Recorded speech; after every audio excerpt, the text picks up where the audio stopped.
Hello everybody, and welcome back to my YouTube channel. My name is Mac, and today I'm going to be reviewing The Wishing Spell by Chris Colfer. Connor and Alex Bailey are twins in a completely non-magical world.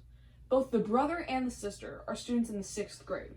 Their father, now deceased, owned a little bookstore, and now the family, in addition to having to sell their previous nice house, has to live in a horrible apartment where the mother works overtime as a low-paying job as a nurse. The twins are having their 12th birthday that day, but are not overly excited, knowing that their mother cannot afford any presents for them. As they walk gloomily home, they're surprised to see their grandmother there. The twins found themselves having one of the best times of their life. Just before the grandmother leaves, she hands them a book called The Land of Stories.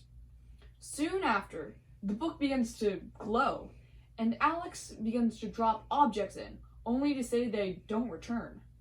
As you can imagine, the twins find themselves going through the book, only to end up in a foreign land that they discover to be the Land of Stories. As they walk around to get some sort of clue to what direction to go in, they meet an oversized frog, who dresses like a man, and walks like a man, named, as Connor dubbed, Froggy. Very suitable. The twins ask how it is possible to get back to their world, and he says that it's recently impossible until a couple years ago he found a journal of a man who had traveled to their world and back using a method called the Wishing Spell. The components of this spell consist of a piece of Rapunzel's hair, Cinderella's magic slipper, a piece of Red Riding Hood's basket, the Little Mermaid's dagger, Fairy's tears, and the crown of the King Goblin and the King Ogre. The evil queen is also still at large and convinces the big bad wolf pack to hunt down the twins for their items and bring them to her. She also tells Goldilocks that this letter she received as a kid that convinced her to go to the bear's home was from Red Riding Hood, not her lover, Jack, like Jack and the Beanstalk. Red was always in love with Jack and thought if Goldilocks did something illegal, he would not love her anymore. That makes no sense whatsoever. Anyways, Goldilocks drags Red to the thorn pit, an enchanted pit that drags its victims to the bottom and kills them. How delightful.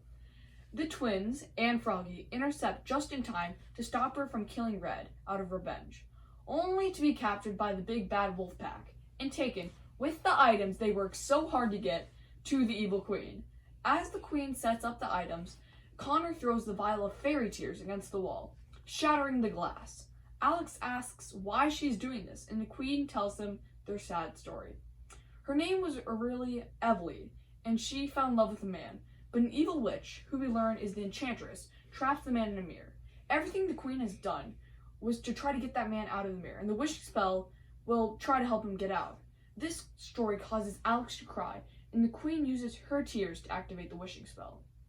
The man dies as he's being pulled out of the mirror, and then the castle collapses, and the queen is presumably killed.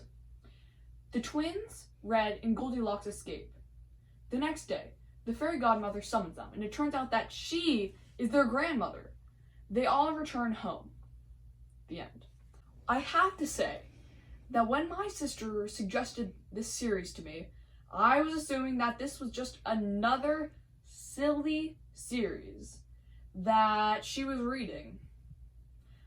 I have to say, I found myself pleasantly surprised by this series, and honestly quite shocked, in a good way that is.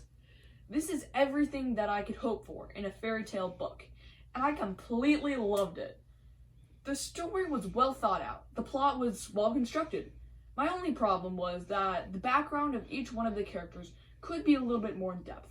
I give this book a 9 out of 10 on the Macometer. See you next time on MacBooks 2007.